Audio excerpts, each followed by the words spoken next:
desert, not diving with Scuba. Just before we get started, a word from our sponsor. AC55ID.com is the fastest growing electronic music marketplace. Whether you're buying music, selling music, listening to music, 1 cent per stream is the ubiquitous rate across that platform. And it also counts for podcasts. So if you're watching this podcast over there, then we're getting paid 1 cent per stream. That's completely unprecedented in the world of podcasting, completely unique.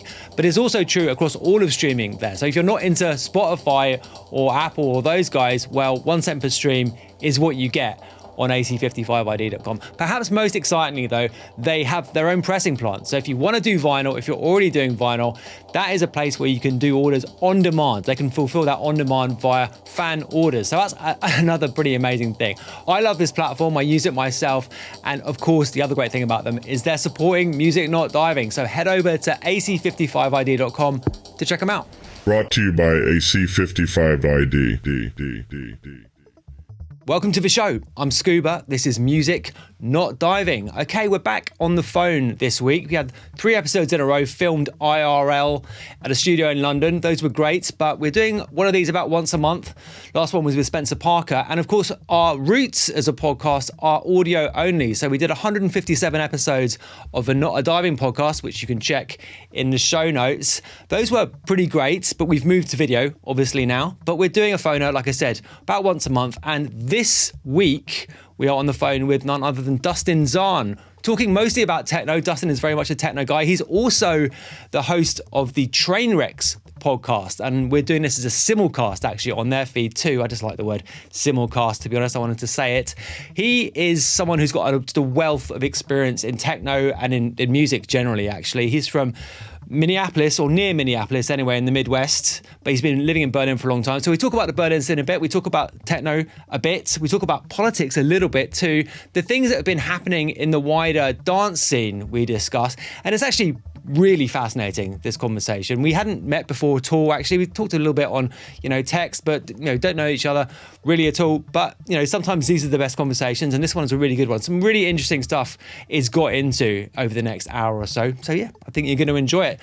Just before we get into it, a reminder, you can support the show on Patreon, patreon.com/ScubaOfficial. There are 2 very reasonably priced tiers there. If you don't want to subscribe to anything, then you can bung us a one-off donation. That's also massively appreciated. ScubaOfficial.io/support. All the links are in the show notes. You could also do us a massive favor by subscribing to this channel and hitting the like button on the video. That would be great too. I mean, that's kind of what you're supposed to say, isn't it?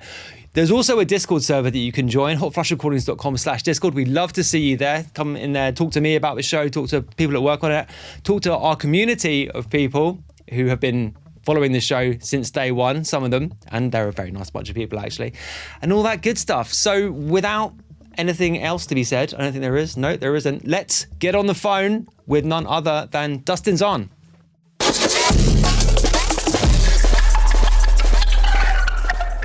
Dustin Zahn, how you doing? How's it going? I'm very well, thank you. This is the 3rd attempt we've made at this, and hopefully it's going to work this time. Yeah, I mean, that's the beauty of video. Everybody wants video, but it's a whole other commitment, especially with right. Living in Berlin. We're trying to do this over the internet, and the internet's still in the dark ages. So yeah, right. Well, I mean, having 20 minutes to go and collect our thoughts whilst technical things resolve themselves has given me an opportunity to think of a first question with regards to Berlin, because I don't have anything written down for this. Normally I have quite a lot of notes, but I don't have a single one. But Berlin is I used to live there for a long time.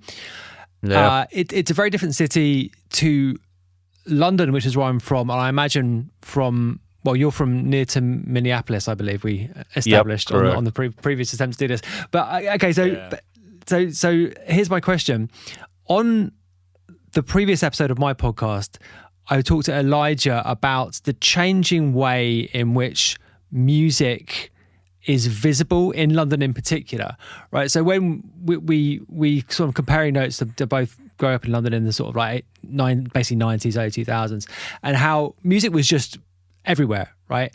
And it's basically become less and less and less for various different reasons. But my experience of Berlin is that it's this pretty vibrant musical place, but you never actually heard music a ton in everyday life, right? It's like like in the street, and it's very different. It was very different to my experience growing up in London, where there was just bass lines everywhere and people are playing, like, smashing music in their car, and just like it was just everywhere.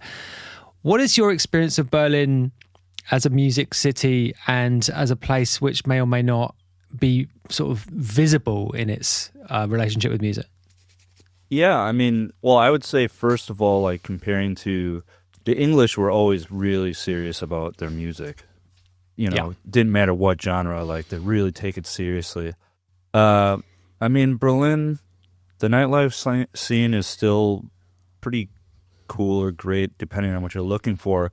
But yeah, I've actually always kind of felt that way, that there's not, the music scene here, quote unquote, is not particularly that special, in the sense that there's not there's not like a big band scene, for example. There's like a hip hop scene, but even then, like you said, there's not like a lot of bars and clubs you're going out to where there's just people spitting bars every night. There are DJ nights, but really most of that's Friday to Sunday, once in a while like a Thursday night or something. As far as it goes in the production standpoint or musicians, like there are a lot of talented musicians here and some bands and stuff, but I've found that a lot of musicians kind of keep everything close to the chest here, whereas in other cities it's a lot more open to collaboration and stuff like that. In fact, I'd say even Minneapolis, where I come from, it's 10 times smaller than Berlin, but it's way more of a collaborative city. Like you can go any night of the week to a studio and get in on a jam session with someone who won a Grammy, and then you got some kid on Fruity Loops with the, making trap beats or something. Like there's a really inclusive world. And in Berlin, I think it's like, yeah, you got a lot of people who treat it like an industry city, but in a way it kind of isn't. Does that make sense? Yeah, absolutely. I mean, I haven't lived there for a long time now. It's like end of 2014 is when I left, but I definitely had that too. Yeah, it feels like quite a transient place. I mean, I think you get that anyway when lots of people are coming in for a specific reason, and then you get a lot of churn, I suppose, by definition of people. But yeah, it's quite a strange atmosphere. It's not super well. I mean, I've actually talked about this a fair bit. Like, I mean, I was about to say it's not super welcoming, but actually, I did feel welcomed musically, because I mean, I was coming and doing something quite different to what was big in the city at the time. But yeah, I know what you mean. It's definitely not like, it was nothing like London in that respect. So, I mean, what is Minneapolis? How would you characterize Minneapolis as a music city? Well, the thing is, the first thing that everybody brings up is Prince, which is an obvious influence. And he's been spoken about to death. But like what's going on these days out there is like there is a really cool indie scene. There's a lot of bands that, you have that have been around for ages in Minneapolis, like Solid Gold and stuff like that. And then, Police, which I've done a bunch of stuff with. You got Bon Iver, who, well, that's all kind of more Eau Claire, but they all live in Minneapolis now. That's at an arena level at this point. You have the hip hop scene, which goes way back with Atmosphere and all that stuff. Really everything except for dance music is kind of popping with like incredible talent out there. And like I said, it's really easy people are down to like collaborate and hang out, and it just feels more inclusive. I think the fact that it's so far away from suits in New York or LA makes it a place where it's like you have to almost hang out together, because I mean musicians actually need each other. Dance music producers, they don't. It's a singular thing. Yeah. That's right, isn't it? I mean, that is the kind of legend of dance music, is the single dude, usually a dude, in their bedroom, basically maybe circuit bending some synths, although maybe that's kind of 30 years out of date now. I know, absolutely, though. Yeah. I mean, that legend in itself, that kind of stereotype, has been it's been disparaged, I think, in certain quarters in recent years. I mean, to me, there is some truth in it, though, right? The lone dude in the bedroom. Yeah. Kind of. Yeah, right. Yeah, I mean, 100%. That was me. That was probably a lot of people that play my records or will play the records. Like, that still exists. Sure. You know? Absolutely. And I think even nowadays with technology, amps and everything, like home studios being so much more affordable, I think it'll become even more of a thing. Like bands and singing and stuff is on the decline in some genres because people kind of just do it all themselves, or they'll use a drum machine and play a guitar themselves and sing. So it's like, it's just becoming way more insular, I think.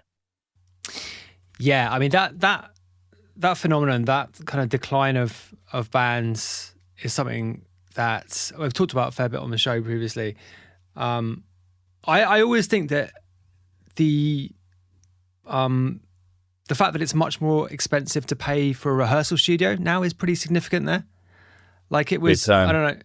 I mean, were you in bands as a kid?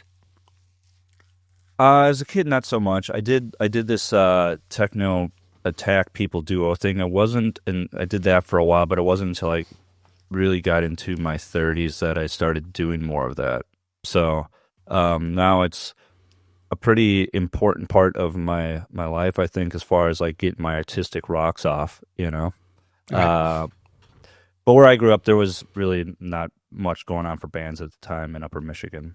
So, I mean, well, I certainly was, and it was just extraordinary. Well, looking back on it now, we used to pay, I don't know, £3 an hour to rehearse.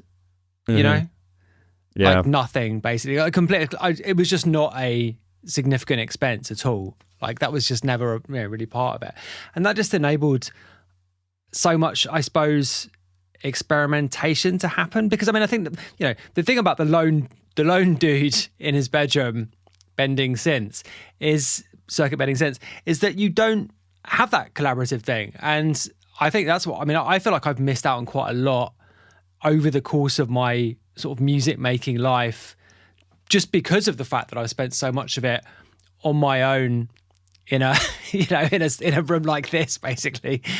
It's a huge loss, man. I think it is. Yeah, I think it is.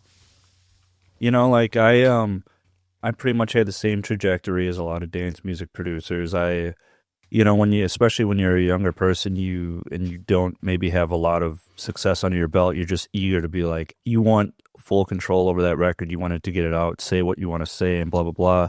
Once you do that a bunch of times, and some of them sell pretty well, you've done that. So it's like, what's next? And then you keep trying to push randomize on a synth or whatever until you come up with something and it's not working. And then when you open yourself up to collaboration, you're like, this is pretty cool. There's a lot that goes wrong, but when it hits, it's incredible. Right. Yeah. Absolutely. Yeah. And when it hits, it's better. Like it's fundamentally better than doing it on your own, I think, when it works. Yeah, I think right now I've been telling people we're like sinking into a world of post-lockdown, that it's like, it's all about individualism now versus community on a lot of different levels. Yeah. But it's also totally the case with studio collaborations and music in general. Like I was reading this James Blake interview, and he said something like this, but a little bit more concisely. He basically said that like back in the 60s and 70s, well, 80s and 90s too, but people were like stuck in a studio together and relying on each other and experiencing the same emotions and vibrations at the same time. And so, yeah, when something was good, you could look around the room and see it and feel it with each other. You don't have that with a computer, Right. Or if you're even working with one person on the computer, you just look at each other, go, pretty cool, and you keep moving on. That's, you don't get that feeling anymore. Yeah, and you learn so much from that, right? Because it's like a mini audience. I mean, obviously, as a lone wolf producer, the first time you play a finished track to someone else is really when you find out if it's good or not. Really, Hopefully, yeah. Well, I mean, quite a lot of the time you realize it's bad, but Yeah, But I seriously, don't know like, about you, but just whenever I send tracks to people to like, what's your opinion on these days? Like, it's always like, oh, it's cool, or it's very just like not much detail. I'm like, why do I even send this out? I should just go with what I'm feeling, I know. Yeah, I have like basically, there's only one person who I'm absolutely confident will give me like objective feedback, and he's not in music. You know, he makes tunes like, you know, as a hobby, but he's not, you know, in the business at all. And everyone else in the business, like even people that I say, tell me what you think of this tune, please just tell me. And even when you say that, it's like, yeah, man, yeah, it's cool. Yeah, exactly. Like, oh, great, I did. Thanks. But then occasionally when you've got a real banger, then they'll be like, oh yeah, this is the one. This is the one. It's like, well, I know this is the one. That's because a great you can feeling. tell. Exactly.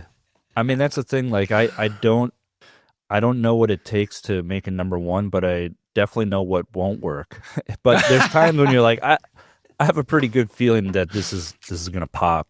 I mean, I'm sitting on a couple right now that I think will do well whenever they do come out. But sometimes you're surprised and it really doesn't go so well. Yeah, man. I mean, sometimes, I mean, I certainly know this as a label owner. I find it more difficult to like judge other people's music, weirdly, actually, even when I'm signing stuff to the label, because I know what I like as a, you know, I know what my taste is. I know the kind of music that I like, and I just tend to sign tunes that I like, really, and hope, obviously you've got a kind of thing at the back of your mind, like, what is this? Will other people like this? But the hits, such as they are, that we've had on the label have largely been surprises to me. You know, they've not usually been the tracks that I think, wow, this is the one that's going to, you know, pay for the rest of everything else for the next 5 years. It's rarely been those ones that really, really make a difference, you know? I believe that. I mean, if I've definitely had those experiences myself, or it's like the B2 that pops on the record or something like that. Yeah, absolutely. So why did you move to Berlin in the first place? What was the story? All the writing was on the wall. You know, most people move to Berlin and then think they're going to become a superstar or whatever. And then, yeah, especially and now. You live there. It definitely, it doesn't work out. People move to Berlin to become a big shot DJ, and all they end up doing is binging Netflix shows, which is fun, but you know, that's all they do. By the time I came over, I was already playing quite a bit in Europe. I kind of got let go from my job that I was kind of hanging on to, and I got out of a long-term relationship, and just all my friends were in Berlin. I'm like, this is the next step. There was nowhere. Well, I did question a like quick stint in LA. I thought that maybe going the comedy writing route would be a thing for me, but that was like, you know, a few weeks of like buying some books and really thinking about it. But it was like clear that music was going to be the easiest and best route for me. Comedy writing. Well, like, you know, I was thinking like either Groundlings or Upright Citizens Brigade, and then maybe end up like in a writer's room or something like that. Oh, right. Which I really like that stuff, because I grew up on sketch comedy and everything. But you know, right. I mean, what was your background in that kind of stuff? Like, I mean, that's it. Just watching TV and shit. Okay, you know? okay. Okay. But you know, that's a reasonable like, grounding in anything, to be fair. Yeah, I mean, that was the point where I was just like, okay, it's time to do something new, and that always interested me. But it was like, while I could legitimately say it was a consideration, it's like the music stuff, there was just so much more screamed at me, like, you should be working on this. Yeah. And I don't know. I mean, I think if I probably would have went to, you know, UCB or Groundlings or something, I don't want to put down the people that I met in my life, but I think it would have been a lot of fun to meet some crazy, funny-ass people. But the music industry is full of characters, and that's kind of why I like it. Right. Yeah, you know, for better absolutely. and worse. Sure, yeah, that's definitely true. So, what was the music sort of process that got you to there? So, you said you didn't play in bands as a kid, but like, what did you? How was your? What got you interested in the first place? Yeah, I mean, well, where I grew up originally was kind of like a ski town. In the winter, it would just, you know, people from all over the tri-state area, Chicago, Minneapolis, Detroit, whatever, they would all come up north because we had like 5 mountains around us, and it'd be a village for skiing and snowboarding for whatever months a year. Yeah. So there's nothing else to do, so I just kind of always liked electronic music, and I was like, well, I should just fuck around with it on the computer, and that's just what happened. Okay. Okay. But techno, was that always the thing? Not at first, but I kind of picked up on it pretty early on. I mean, at first, I was, there's something cool about the naivety of discovering a genre, or like, for example, electronic music. Like, I think I like drum and bass. I like house music. What's this industrial shit? Like I was just absorbing everything, and everything except for, well, I guess trance at the time, because this was the 90s. I never really got into it. Aside from that, I was kind of just into it all. I was buying a lot of drum and bass records. I was into experimental, like, of course, Aphex Twin and trip hop and all the shit that was going on in the 90s. I was into it. But being young and having the testosterone and stuff, and coming from like enjoying rock music and stuff like that, I needed something more with just kind of just grooving and rolling. And I knew what I was looking for. I just hadn't found it. And then finally come across all the stuff that was popular at the time. Advent and Marco Carolla, Adam Bayer, Surgeon, all that stuff. And then after that, I kind of just stayed there. That was my lane. Yeah. I went back to those early Advent records recently because I had Mr. G on the show, and they're fucking awesome. I mean, they really are. Yeah, man, crazy shit. And like, I didn't know until I think he started posting on lockdown. Like, Mr. G has an absolutely insane record collection. Yeah, he has, like, he said to me during that conversation, he had at one point he had over 70,000 records. 70,000? Yeah, that's what he said. Because I mean, like, I only met him a couple times, but like when he always explains that basically it just seemed like I'm just a guy with an MPC, like not very technical, or like I didn't really know if he was even into dance music outside of performing it or whatever, because I didn't know him that well. But then he would just start dropping gem after gem on Instagram. Like, you really kind of got to know these records. Like, I dig a lot, and I'm like, holy shit, he's got all of this. Like, if he was DJing out, he would be like one of the craziest selector DJs for sure. Yeah, no, he said that one of the things that he had was the very first white label promo that Eminem appeared on after his Interscope deal. So the very first, yeah. And he was just saying that at the time it was given to me, he had no idea what the fuck it was, and he just found it the other day and just stuck it on. It was just like, yeah, okay. Damn. So he still has it? Yeah. I mean, but like I said, a sizable retirement piece right there. I mean, that's the thing. I mean, like with a collection that large, that just by definition must be things that are just, they're in there, but you just have no idea where they are, or whether they're even there. Like in the case of that. So you're a digger. Would you describe yourself as a digger? I mean, like, so back in the day in Minneapolis, I didn't technically work at the record shop, but I did all the record buying for a lot of the techno and stuff like that, so I'd get the employee discount and then just fucking spend it at the shop anyway. And on top of that, by that point, I was getting white labels and stuff, so I knew what was coming in and what was going to be hot. What year are we in roughly for that? Okay, let's say 2003 or 4-ish. I mean, this was already kind of when people said the market was dead. It was there were still record shops, but yeah.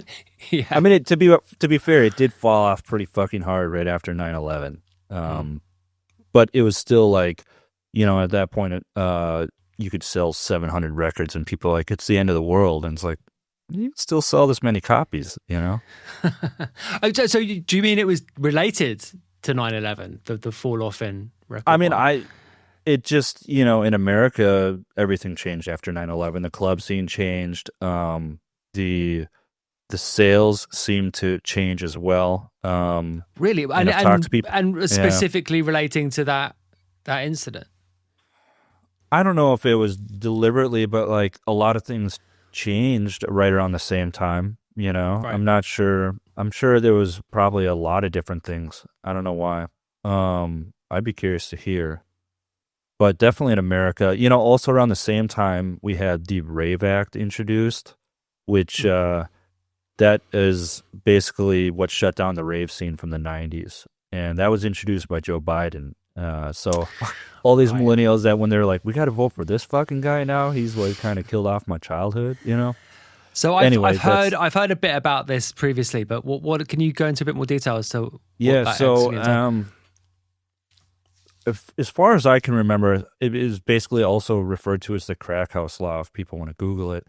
The idea is, let's say I own a warehouse and I let you rent it out to do a party, and then the cops come in and bust it and they find out everybody's taking a bunch of ecstasy or whatever. I could go to jail for that, essentially, even though like I have no clue what's going on. I might be in Bermuda hanging out. You know, you just send me a wire transfer for the building. So that, I believe that's how it went down. And that kind of killed the rave scene overnight. Like a lot of parties were over. I don't remember where I was going with that. But yeah, it was kind of a tough time. And honestly, I think I wouldn't be surprised if something like that let me just ask another question about that. Like, the crack house law. I mean, okay, I can understand that would be something that which politically would have, they would have wanted to have been dealing with. But was the rave scene specifically like a hot political issue that they were trying to specifically address, or was it a kind of peripheral kind of fallout from that legislation, or were they specifically trying to? It was, yeah. I mean, it was. I just looked it up on Wikipedia, and it's called the RAVE Act, Reducing Americans' Vulnerability to Ecstasy Act, okay. Which is funny because now they're trying to get it approved for therapy. Yeah, right. Yeah. I mean, that's the thing. Like, people think that the rave scene never, or like electronic music never took off in America or whatever, and that's not technically true. Like, the 90s were fucking popping. There was parties every weekend. Were they all good? No, a lot of them were pretty shitty. But I mean, it was really going off. Like, if you went to Chicago, Detroit, wherever, Madison, Milwaukee, I'm talking about Midwest towns, there was dozens of parties going on all the time. And there was a lot of kids at them, you know? Sometimes I've had some interesting conversations about this, notably on one of the very first episodes we did actually with Tiga, and he was talking about his kind of early years as a DJ, which is absolutely this era, and just up and down the East Coast and in Canada, and over to the Midwest. Yeah, it sounds like it was popping, as you say, 100%. And also, Zach TVS1 as well was interesting on this topic for sure. I mean, there was absolutely shit going down, you know. And so I mean, I think the thing is that a lot of those parties, there was Europeans coming in, but at the time it was actually, when I look back, there was a lot of domestic DJs being booked, which is cool. So maybe that's why Europe particularly has this idea that it never took off in America, because it did. Right. I mean, look at all the records that came from there, Detroit, Chicago, you name it. Even California had a touch with all the house music and stuff that was coming out of there, Hippie and Halo and whatnot. I think they were from West Coast. I don't remember. Anyway. Yeah, I think one thing which is not super well understood and by me as much as anyone else is how the sort of timeline fits together, because everyone has the kind of like clear idea, and it's well documented in the music press and various books and what have you, the way things actually started, like the garage and like the warehouse, and like the fact that it came out of the gay scene coming out of disco, and these were clubs where the kind of like quintessential marginalized groups would dance, but then it made its way over to the UK, and had a bit of a punch up on Instagram this week about the nature of the early rave scene in the UK and the degree to which it was exactly like that and how political it was. But then what you're talking about, I suppose, is the American version of rave, which is a bit different, I think, and maybe you can comment on this, a bit different to the gay scene in Chicago, the gay club scene in Chicago, right? Which is, I suppose you could say is the origin of the whole thing. I would definitely say it was different. I mean, I can say I spent zero time experiencing the gay scene in Chicago, but I'm willing to bet as much. I mean, like, definitely, and to be fair, a lot of the parties that I ended up going to was a lot of like suburban white kids on acid type things. Right. Acid and ecstasy, that was kind of the big deal. And then meth really ruined everything.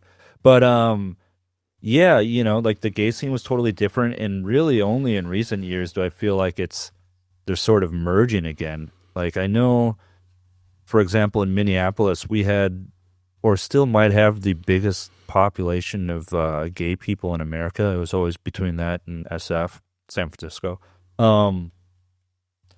Yeah, and at the time, there was a lot of the gay bars that would, there was, well, I think there was two. There was like the Gay 90s in the Saloon. You'd just be hearing generic like Britney Spears mixes and stuff. You wouldn't have like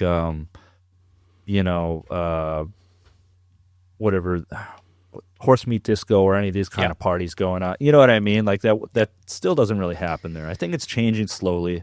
Counterculture's back, and it's changing things for sure. Yeah, I mean, do you have a clear idea about how those things fit together, though, I suppose is my question. And what you've just said implies that you're a bit unsure, as am I. Because, I mean, there is a tendency just to be kind of like quite reductive about it and just say, this happened in Chicago, and that's the thing which is the root of everything, basically. And it just seems a little bit of a simplistic take to me, I have to say. You mean like how the music scene developed or whatever? Or? Yeah, I mean, like, the kind of relationship between the various things that went on. Because I mean, I'm not suggesting there isn't a significant role to have been played there. Clearly, there was. But I mean, I suppose another example of this is the relationship between early house and early techno, and early house being like a very obvious link to those clubs in Chicago, and techno, the early techno thing, just being a bunch of dudes in Detroit making tunes in their bedroom, right? Like, so yeah, I mean, I'm asking an extremely vague question here. I realize. Yeah, no, I think I get what you're putting down. I mean, what it comes down to is, a lot of like the early roots of our scene, whether it's even disco and stuff like that, it all kind of comes from the fringes, counterculture, whether it's gay, fashion, you name it, things that don't really fit into the status quo necessarily. And I think what I experienced in the 90s rave scene or whatever, I went from being in high school, not really being popular or anything, and then I find this scene where it's like a bunch of freaks and rejects and colorful people, gay people, like openly gay. You're like, oh, okay. I guess gay dudes kiss out here, and that's fine. You know what I mean? Like, it's shit you never experience in a small town or whatever. Yeah. That was definitely happening. Like, even if there was a lot of people just flirting with raves or trying drugs for the first time in the 90s or whatever, it was still way more community-oriented and whatnot. And now I think when you have people getting into the dance music scene,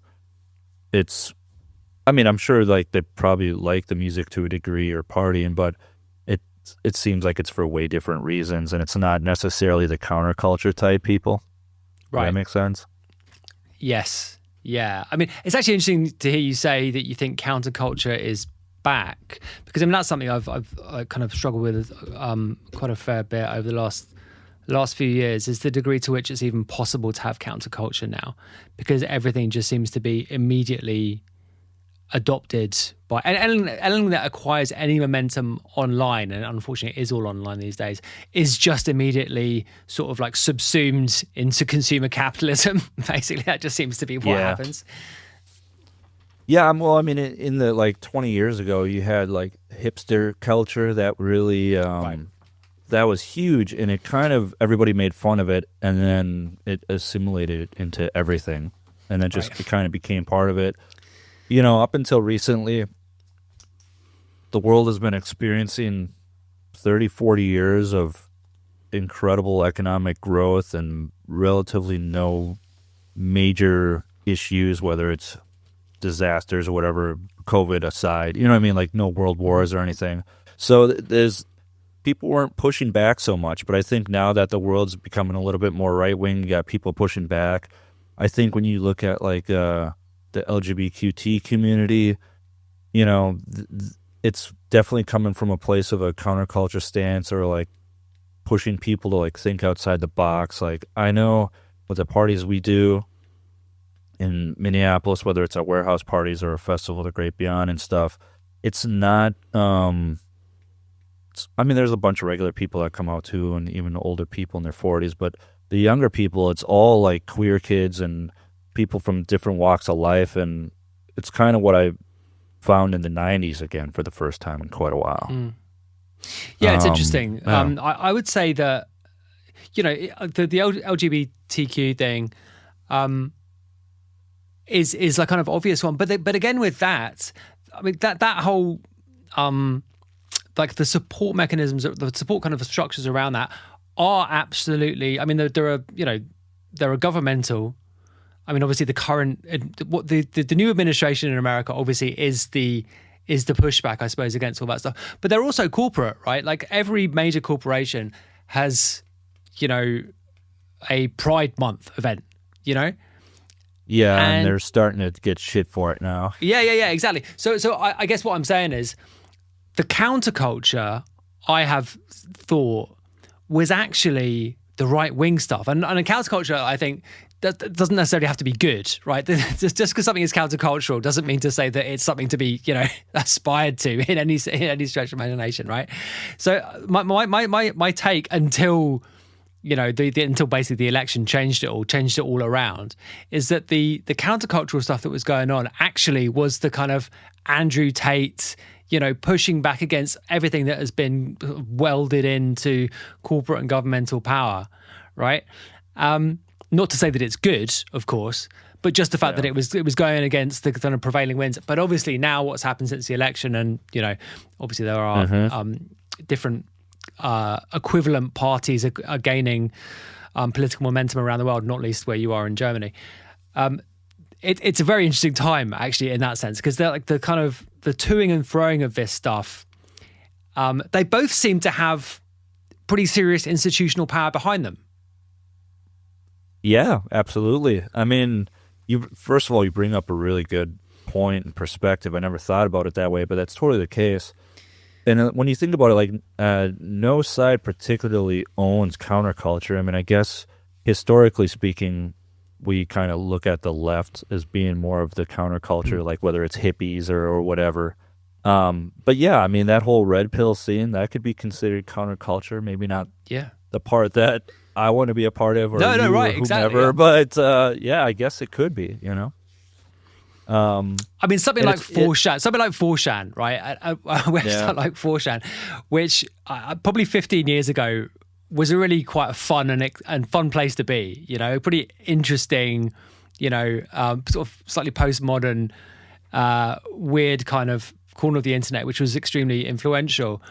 And that's just turned into this kind of neo-Nazi hellscape, you know. And that's I mean, that's the thing. Like you do something as a joke or like a sarcasm, and the smart people get it. But what people don't realize is it does attract the idiots. You know what I mean? And like then they just keep folding in. You're like, oh, this was started off as a joke, and you guys are taking it serious. Absolutely, because it's basically, I think a lot of the neo-Nazi stuff online is actually just sort of an old style kind of transgressive behavior that kids do. Yeah. But it's turned into reality. You know, it's kind of like it acquired a momentum which actually propelled it into the real world in a way which has led, you know, politicians to actually give Nazi salutes at public events. It's fucking wild. Yeah. I mean, what I've noticed is that you have all of this going on, and when I was younger and we were doing parties, it was really like the attitude was like, we're hardcore. Like you tried it, like the term that it was like proto edgelord or whatever, trying to be a little. But then after a while, when the whole world seemingly becomes edgelord and like just kind of jabbing each other a little bit here and there, it gets exhausting and slightly depressing. So I don't know when, but at some point I pivoted and it was like I'd rather just everybody be kind to each other. And like so now our vibes at our parties are like, you know, we're hardcore, but we don't need to be a dick. You know what I mean? Like it should be. I don't like that. Yeah. No, absolutely. I mean, I had this. So I alluded to this bit of kind of rough and tumble on Instagram this week, which was related to a post that I did saying that. So I basically said like it was as a result of going to see Orbital in London last weekend, and them doing their first two albums, and it was basically 4,000 55-year-old ex-ravers in a room raving to Orbital. And it kind of, the whole thing just reminded me, actually, it was actually sort of more the really obvious socioeconomic breadth of the crowd, right? Most people, okay, it wasn't super diverse racially. Most people there were certainly white, but there was a very wide cross section of socioeconomic cross section. Like there were very rich people there, and obviously working class people.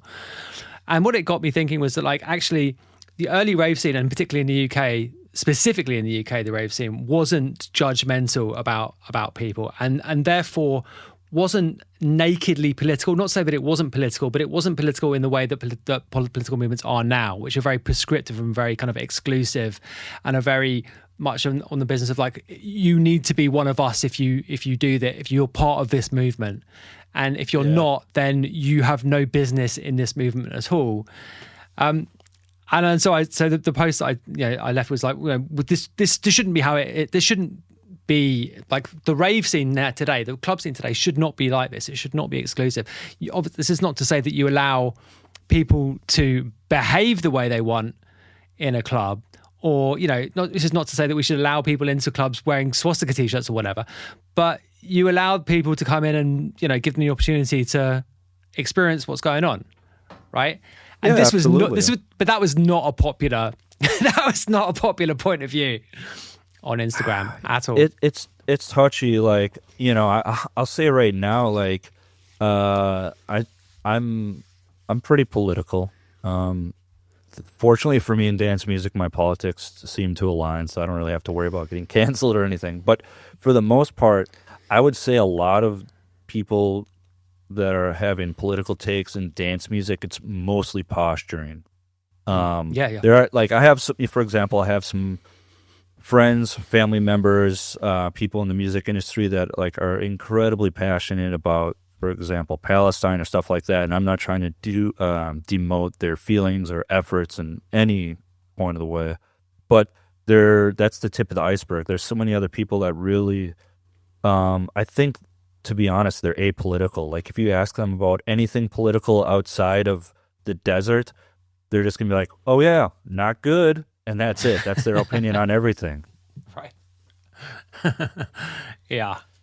And that's the other part, like you said, like, we're into people being themselves and inclusivity and openness as long as it fits in our little box, Right.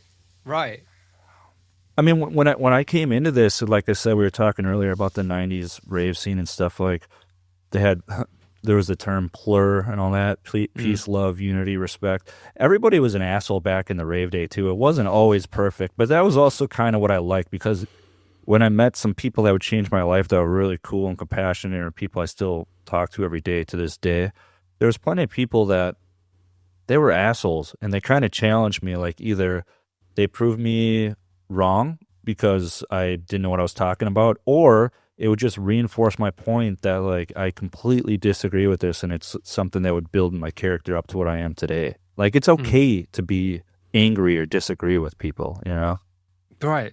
Yeah, and it's actually useful, to have that experience. You shouldn't be in an absolutely, like, it's not healthy to be in an environment where you don't disagree with anyone.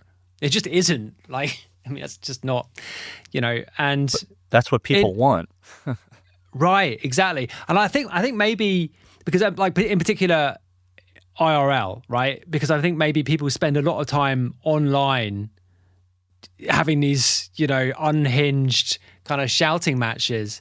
So maybe when they're done with that, and when they want to be in a physical space, they don't want any of that, because so much of the online interaction is just this kind of, like, just wall of kind of, like, hate being exchanged between people, Yeah. Like, but you said earlier that you detected an increase in what was the word you used? Well, individuality, but just, like, self-centeredness. What was the word you used? What was the word you used? Community versus individualism. Yes, exactly. Talk a bit more about that. I mean, actually, I've been thinking about it a lot lately. So I think lockdown introduced the new generation under some false pretenses. For a lot of us, like we were talking, we found our way into all this through parties and friendships and whatever. And this generation, they kind of largely discover the scene through platforms like Her and Twitch streams and stuff like that. So for those of us around prior to the pandemic, those platforms did help keep things alive. I don't want to say that they ruined everything, because I think that it's a double-edged sword. But for those people that were new to the scene, it kind of introduced people through individualism rather than community. So like, you know, these people that log on during lockdown, they see one person on the screen and the entire focus is on their world, you know? So like by the time they step into their first nightclub, their minds are already made up of what this is all about. Right.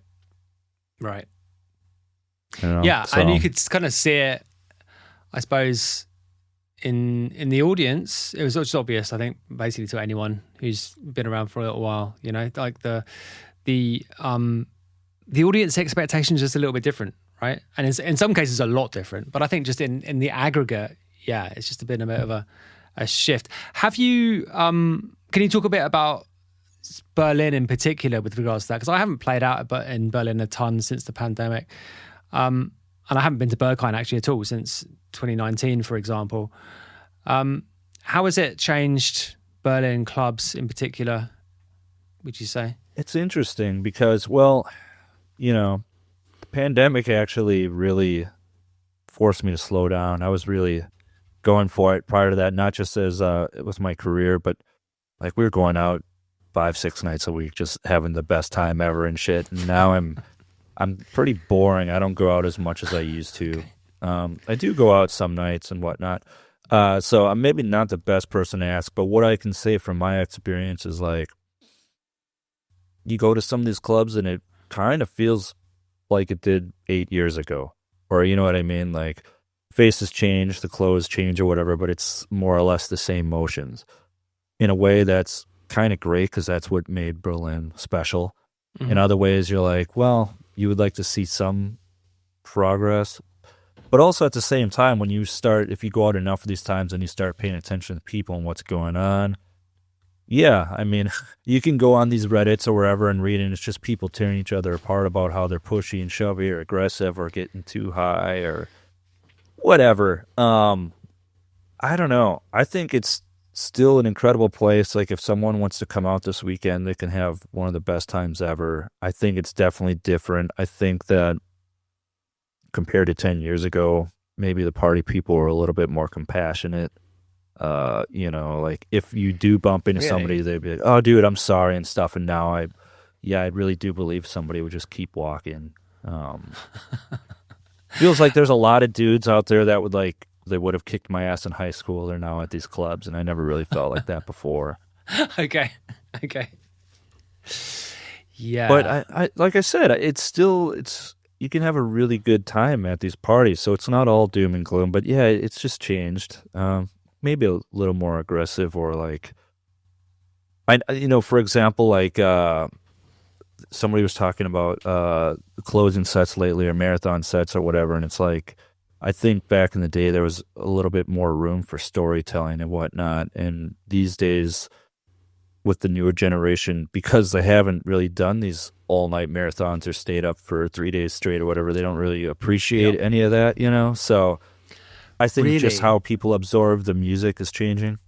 Yeah, I mean that was going to be my next question. Yeah, the music itself, and obviously there's always cycles to this, and there have been cycles in what's popular in Berlin clubs, like anywhere else. I mean, like the hard techno, disaster is the best way I can put it. Like the hard techno disaster. To what extent has that been visible at the kinds of parties that you go to? Well, I noticed that more like in America, because the States are always like a good 18 months behind, let's say, right. And like, so right now they're really having their moment with, to be honest, I don't even know a lot of the names of those acts, but like not even necessarily, not quite TikTok, but still Sarah Landry is probably the biggest DJ in America right now. Yeah, she's really, really popular out there. and I guess it's just not my world. There's a lot of people that are really into it, and I guess I haven't really thought much about it.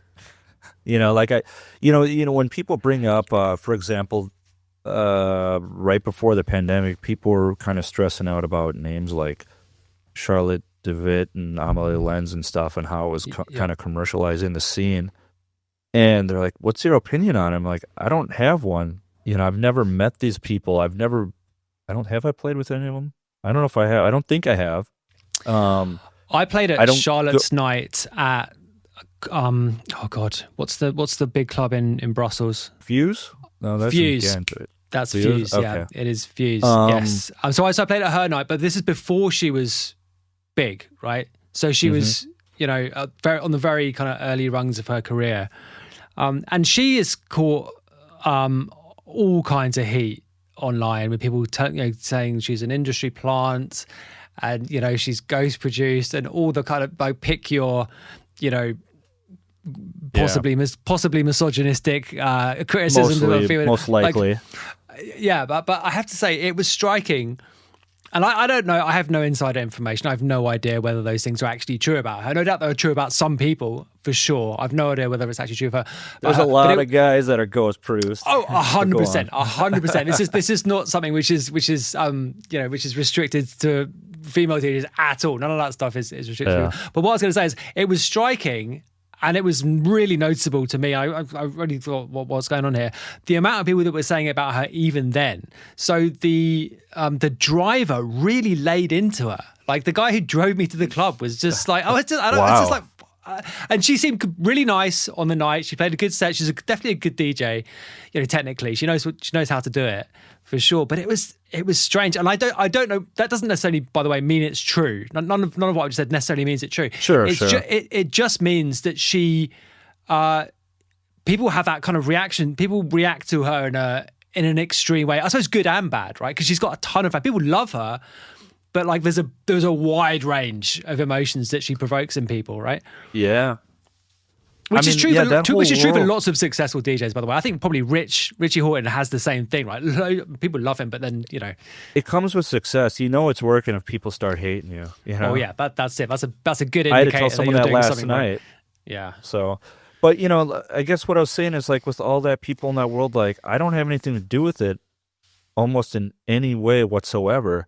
So I don't have an opinion. Like, things can exist whether I like it or not. I'm not the fun police. You know what I mean? Like, yeah. I think when these things start carving out the scene and changing things for the worse, that's concerning. But I'm kind of like, to me, it's almost like it could be folk music or hip hop or something. I feel so disconnected. It's like Bob Dylan has an acoustic guitar, Metallica rocks out with electric. Two totally different worlds, and I kind of feel like that with all that stuff. There's no connection. So there's an amazing Instagram account. I'm just looking it up. OSE Beats, who basically he posting these troll reels, and mostly James Hype is the target of these. So he'll basically knock up a tech house tune, and he'll stick like the Friends theme tune a cappella over it, and be like, this is the biggest James Hype tune. And he did a bunch of hard techno ones, and so many of them are just like, well, this actually could just be a hard techno tune. But as you were saying, it got me thinking. I've only ever experienced this stuff through TikTok and Instagram. If it wasn't for those two apps, I wouldn't even know it existed. Like, literally, it's not visible to me at all, apart from through those two things. And I think maybe this is warping my perception of what reality is. Because I ask so many people this question, like, what do you think of hard techno? This thing which for all I know, doesn't really exist. Yeah, well, that's the thing. That's because you're disconnected, just like me. Right. I played in the States with one really big act. I won't say who or where or whatever. And then another couple was in town, and I was like, you know what? I'm gonna play, and then maybe we'll party in this town, because like we're all from Berlin, so it's like this is exciting to party in America or whatever. And this hard techno whatever DJ played after me, and it was so bad that it kind of killed our vibe. We're like, let's just let's go to a bar. You know what I mean? Right. Like, and the kids were into it, which is fine. I mean, cool, have fun, whatever. But I was just like, dude, I can't get into this. I've been into this stuff since '98. There's no way that I'm just gonna find my little niche in that world. You know. Where was this? I'd Exactly. rather not say. Okay. I need to play there again. Okay. Okay. I'll tell you after. Fair enough. But yeah, I think the other thing that really kind of stresses me out with that is like it's less about the music, but the willingness to corporatize everything, because that's kind of scary, you know, like those shows are so expensive to do. Like a lot of those acts, they want like 25, 30,000, so you have to have sponsors, and it's weird. You know, like and all the production which music. is required as well. Because I mean, a lot of this whole thing, and I think it explains a lot about the music as well. The whole thing is geared around getting short clips for socials, right? Because that's how you sell the tickets, basically. Yeah. So you have to have lots of those moments, and you have to have production which looks good on those in that format of video. So you have to have people behind the DJ for a start. You have to have massive screens. You have to have one of these, you know, super marketable people on the decks. And the whole thing is sort of, it's a kind of like, it's a vicious circle, basically, because like every bit of everything there is bad, but also everything there is required for the tickets to be sold to keep the whole thing going, right? So they're just selling everything on gimmicks. All these parties these days, it's like, we got all these lights, we got the biggest sound system, we got 5 DJs from bumfuck wherever, you know, like it's never really about the party, which is crazy. You know, that's supposed to be the best part. And it's all sponsored shit too. Like, yeah, fentanyl strips brought to you by Starbucks or something. Like, it's just over the top in America. It's wild. Right. I mean, it's true to an extent in Europe as well, right? It is, it absolutely is. I mean, yeah, but like the capitalism in America, it's fucking awe-inspiring. I'm going back in a couple weeks, and then I got to go back again for Detroit. And you go to Detroit? I'm going to be there actually. Yeah, I do it a party every year on Friday night at Leland. It's called Metaphysica. So, right, buy tickets. We need to sell them. Okay, right. But you know, and then like, it's not just a dance music thing. I feel like we're ripping on dance music, and it's not, because you got companies like Live Nation, big promoter for concerts and whatever. They've destroyed businesses for independent music venues everywhere. I thought, you know, prior to the pandemic, when I was doing more band type stuff, I was like, maybe the DJing thing has come to an end and I'll focus on production and hitting the road and whatnot. Of course, COVID put an end to that. Live Nation changed a lot of their deals, and it made it pretty impossible for a lot of touring musicians and stuff to even break even, which is why I think you see all these corporations bringing in DJs and stuff. But, you know, the interesting thing is, if you compare it to like the stand-up comedy world, they're still relatively untouched at the moment. A lot of those clubs are still independent, and they exist without corporate exploitation. So if you want to see what the music industry could have been, just look at the comedy circuit. You know, like stand-up's in its golden era, though, so that'll probably change. It absolutely is in a golden era. You're right. I was going to ask you about comedy, because once you mentioned, you know, wanting to get into comedy writing. I mean, this is something I think which is, it's quite similar to dance music in some ways. Certainly the life of a stand-up comic, I think, has a lot of similarities to the life of a touring DJ. Absolutely. It's wild. Yeah. Yeah. And it is having a huge golden period at the moment. And, you know, there are stand-up comics who basically have become famous through podcasts, absolutely coining it. And, you know, I mean, Tom Segura is the example who springs to mind. But like, you know, there's lots of people like that. Yeah, who are your favorite stand-up comics right now?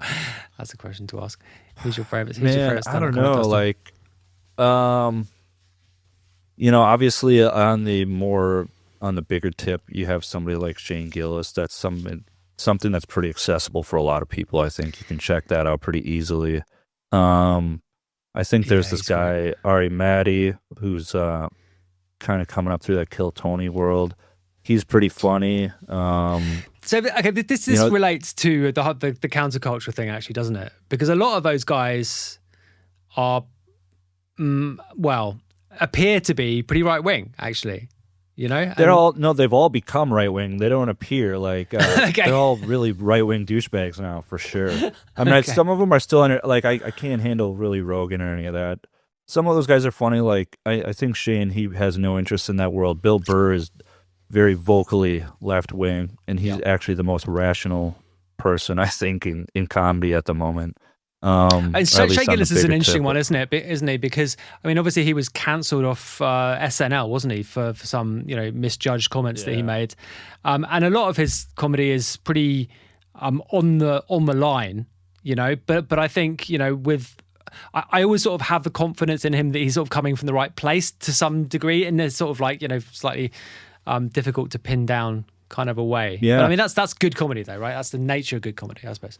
Yeah, I think comedy is really going to challenge what you're into. For example, what I think is passable for whatever the jokes may be, you might think is out of line. Like, for everybody, you can go deeper and deeper down the rabbit hole, just like porn or something. Like, there's levels of like becoming a degenerate, and it's the same with comedy.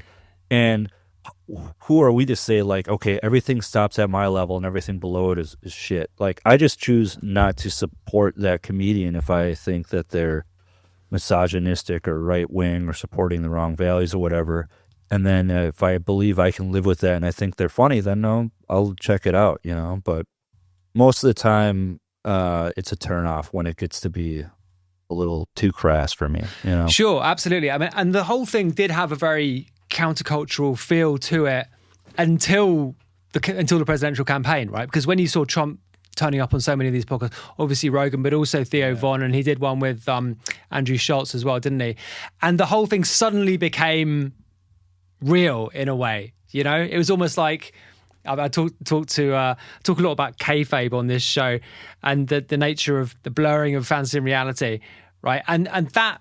Trump turning up on those podcasts, and then particularly for him to win as well off the back of that, suddenly made everything, whoa, okay, this is not quite what I hoped it was, It's weird, yeah.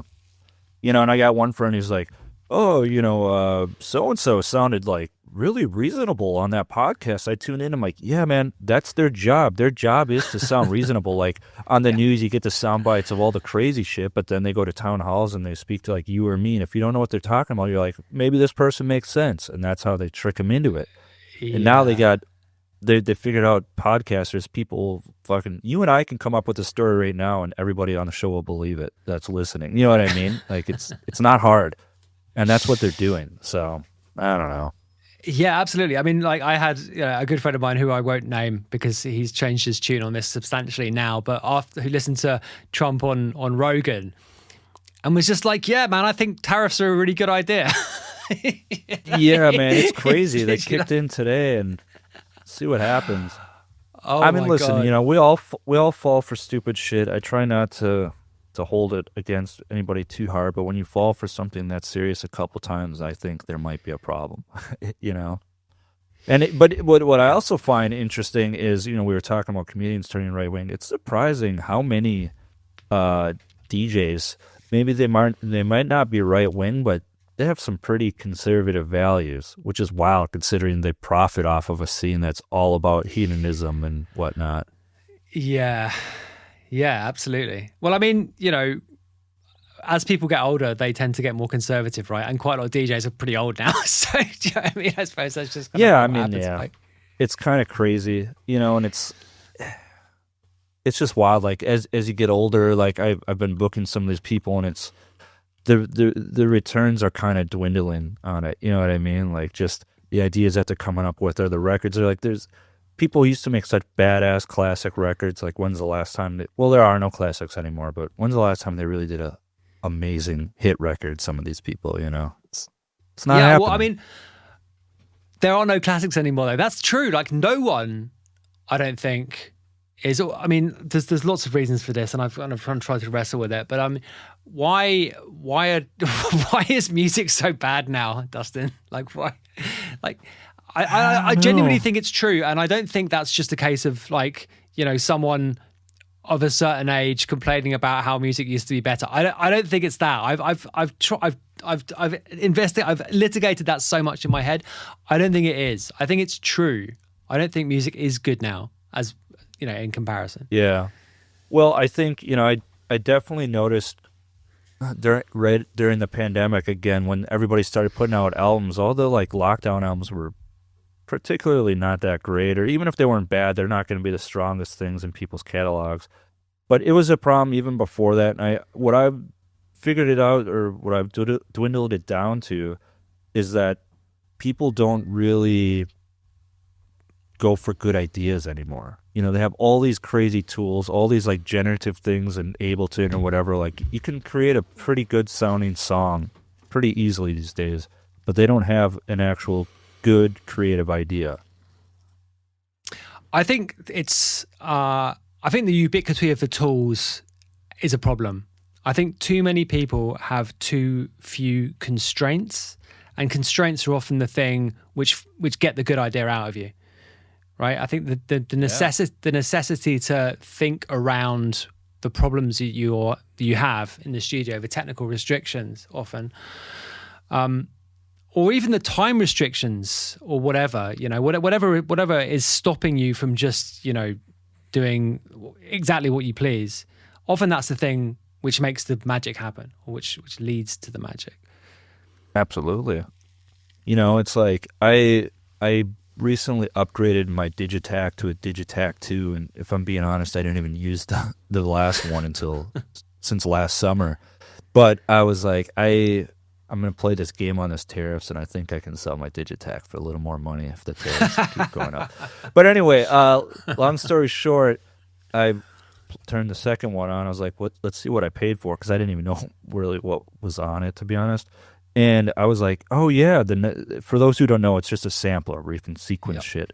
It doesn't do anything particularly well, but it does a lot of things, which makes it handy.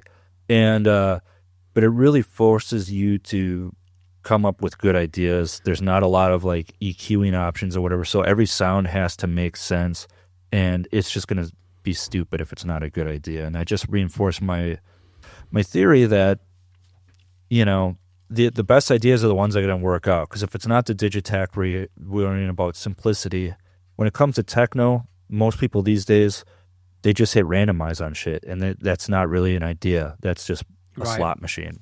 You know, there's a little sequencer called ML185. They hit random on that, and then it sends notes to a synthesizer, and they keep hitting that and switching presets until they're like, I can work with this. Right. Hey, I've done it. It works. It's really fun, but you can kind of tell that that's all of this techno music these days, and it's just not creative, and that's why people kind of throw it out the window. I'm not saying a track has to have a vocal or something, but what's the idea? What's making it different? Or like, okay, this wasn't just some generative thought, you know? Sure. Yeah. I mean, I've wondered about, like, I mean, this issue and the various things that have, the changes that have happened in the scene, and the extent to which the audience isn't really like rolling over, right? Young people aren't really getting drawn into this, and to the extent that they used to. I think that's a reasonable. I'm fairly sure that's a reasonable comment to make, and I think there's lots of reasons for that. I mean, there are just fewer young people now per se, and young people are into slightly different things now. The appetite for hedonism, I think, is less in the current cohort of young people versus, you know, in previous ones. But it just strikes me that, to go all capitalist for a moment, the product is not very good at the moment, and music is part of it. But it's a key part. But I just think the whole thing isn't very good. You know, it just feels like there's nothing about this which is compelling to a 18-year-old kid. And that's I don't know. I don't know if I have a question here, but that's something which I felt for a while, and I don't know how it changes, but it just feels like it's contracting. The whole thing feels like it's contracting, basically. And there's I think to some degree, like, moaning about it in this respect isn't helpful. But like, I think that there is a kind of denial about it as well. Like, so for example, the music press seems to be sort of obsessed with putting a positive spin on everything at the moment, right? It's like, oh no, everything's great, and like, there's amazing music. Yeah, there's amazing music coming out, and then you listen to the top 10 tracks at the end of the year, and they're fucking rubbish, right? So yeah. Well, I mean, you also have to remember a lot of the media's now it's jobs that are being done by 23-year-olds that don't have 30 years of incredible records to go off of or the experience. And it's really not about the kind of music you're writing, but who you are, your background and whatnot, stuff like that. But I mean, when it comes down to it, like, life inspires art, and right now there's a lot of bleak shit going on for people, so it's hard to have art that shows that. I think the other part of it is everybody's on antidepressants. Whether it's the people making the records or the people listening to records, and I'm not making fun of depression. I've been seriously depressed. I'm talking about it from a place that I understand. Basically, when I listen to a lot of this like stripped down tribal stuff, I like it. I think it's cool, but I'm like, fuck, man, there's no emotion to this. This sounds like it's made for people that are numb inside. Right. That's my, Right. I'd never thought about that. But yeah, that makes a ton of sense. It really does. Yeah. And like sincerity, like everything's ironic and nothing's sincere, right? And that's this kind of, I mean, and this is something which comes, this is part of the cycle of music, generally speaking. Like, you have periods of popular culture and popular music where irony becomes the major thing, right?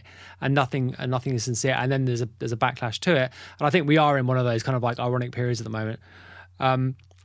But just not a very good one, Yeah, I mean, like, like I said, I like to laugh. I like to have a good time. This has been a fairly serious conversation, but I generally like to have a good time. Like, I like fun music too. I'm usually not a big fan of jokey music, but ironic listening, I'm not big on. I like Viagra Boys. I like dumb shit, But yeah. I am frustrated with everyone's sort of postmodern, low key, fuck it approach to music at the moment. It's tough, Yeah. I think, also the other thing is the most interesting stuff happening in electronic music right now, it's not necessarily happening in the dance world. I would definitely, yeah. I mean, I don't know what you're referring to, but yeah, that would seem to be. For example, take like Colin Stetson. He, most people, there's the movie Hereditary. He did the soundtrack for that. He does a lot of soundtracks.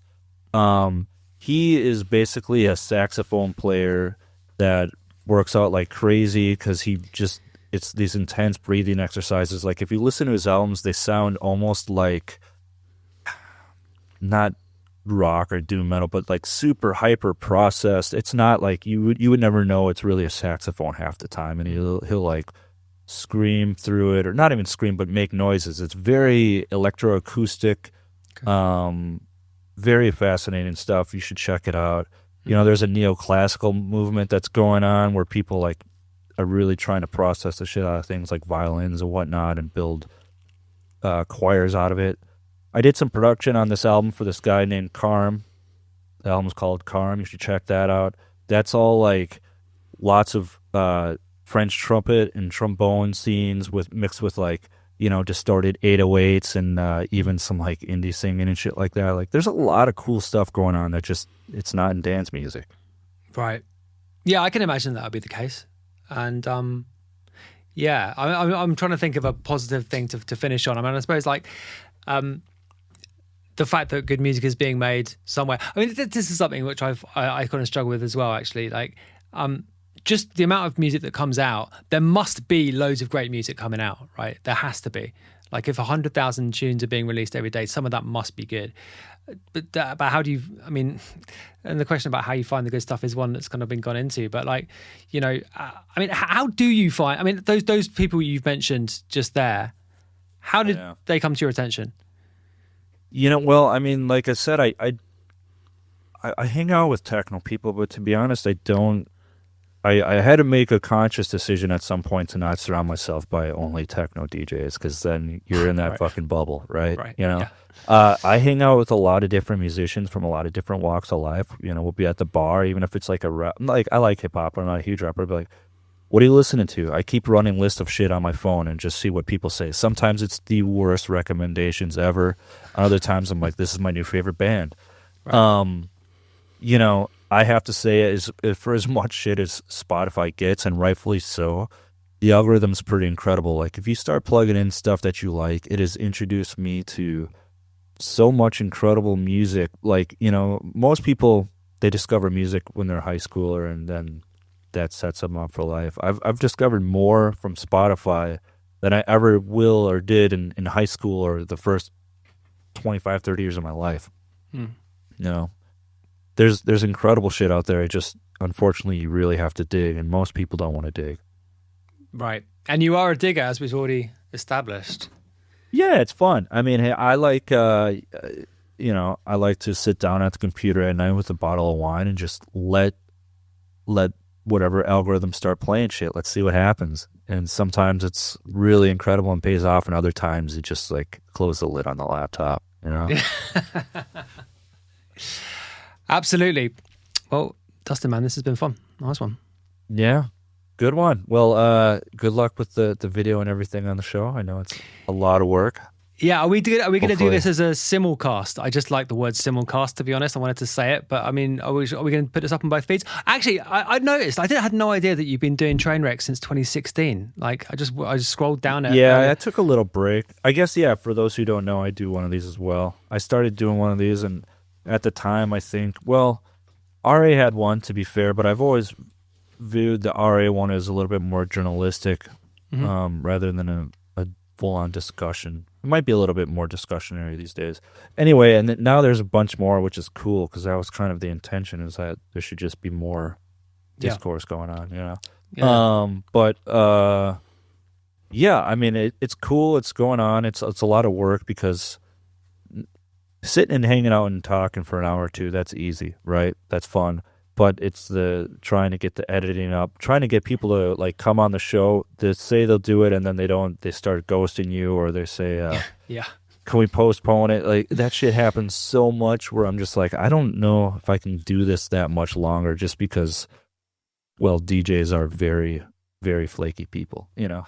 Yeah. But it's fun. I like it as evidenced by my putting you off yesterday. I mean, it was a technical thing for sure, but you know, that shit happens quite regularly, and it kind of does take the fun out of doing the podcasting stuff. But if it was a matter of like just walking into a studio a couple days a week and having somebody else hit record, and then I say, cool, my work here is done, that would be the best. Yeah, I mean, so like, if anybody in Berlin is a producer, hit me up. Oh, I mean, there must be, though. 100%. There must be fucking loads of people wanting to do that kind of shit in Berlin. Jesus. I mean, well, the problem with Berlin is you find them Monday morning at 4 a.m. You're like, I thought you were going to be doing the job for us, whether it's like the booking agent's assistant or whatever, you know. Exactly. Okay, well, yeah, man. Let's put these up on both feeds and get some cross promotion going. That's what it's all about. Yeah, for sure. Nice one. All right, man. Well, thanks for having me on. Yeah, bye. Absolutely.